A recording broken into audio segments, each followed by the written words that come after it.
Hello, everybody. Thank you for joining me today for another Alfred Hitchcock Presents review. Today I will be talking about Season 4, Episode 6, Designed for Loving, starring Norman Lloyd.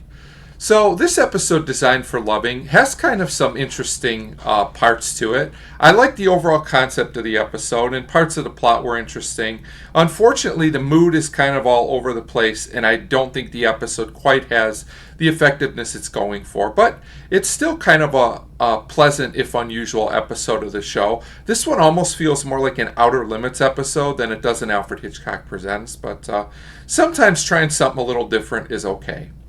So, this episode starts with Alfred Hitchcock talking from out of a doghouse. Yes, really.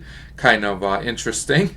So, this episode is about a man named Charlie, and we see him with his wife Lydia to start off the episode, and it seems like she's more into him than he is into her, basically. And Charlie seems like he's being kind of hard to get along with, so he calls his buddy named Tom.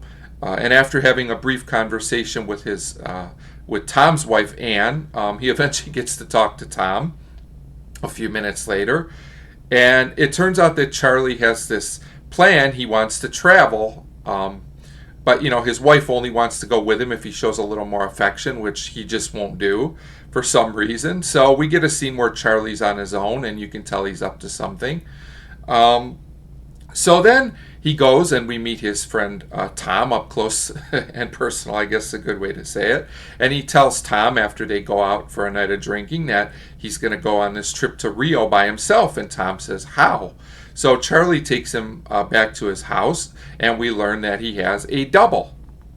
So Tom wants to know how he does this. So Charlie uses a whistle, yes, really a whistle, to summon his double, I guess is a good way to say it. It's then explained after a few minutes of talking that this double is a robot, or a marionette, as they call it in the episode, but I'll just go with robot because it makes more sense to me. So Charlie explains that he's going to use this robot to basically be a stand-in for him with his wife, so she'll never know that he's gone, and we'll hear about the plot more later.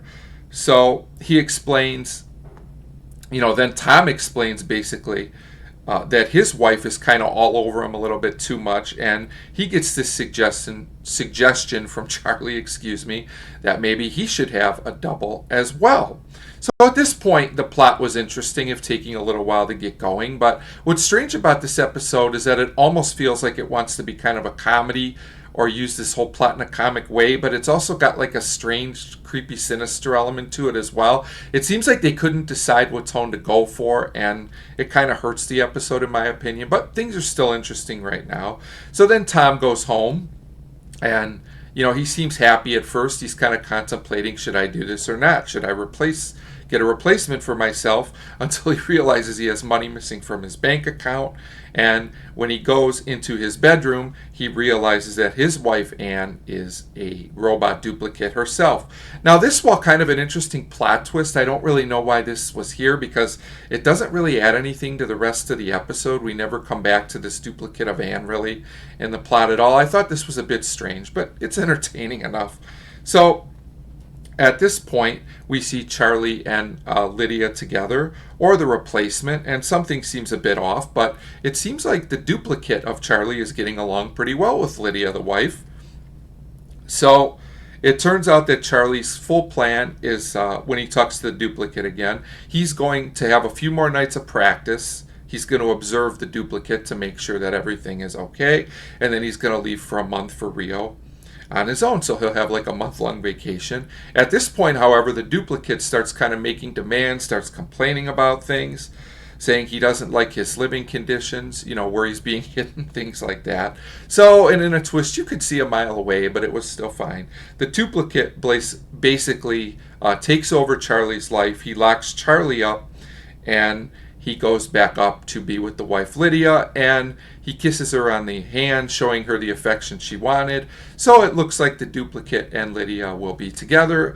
And the episode kind of ends weird. Like I said, it's kind of half humorous and half sinister. It's kind of a weird ending to the show. Also, Tom comes by and explains that his wife is a duplicate, but nothing ever comes of it, which, like I said, was kind of weird as well. So this episode overall, there were things I liked about it, but like I said, things I didn't love about it as well. So to me, it's just an average episode with kind of a weird mood and kind of an abrupt ending, like a lot of these shows have. We get one last scene with Alfred Hitchcock looking small on a large chair as well. Pretty cool special effects for the time, I have to say. So overall, I'm going to give this one a 2.5 out of 5. To me, this episode was watchable. It was amusing and interesting in places, but kind of uneven and all over the place as well. So just an average episode, a 2.5 out of 5 for me. Others may enjoy it a bit more or a bit less. As always, thanks for watching.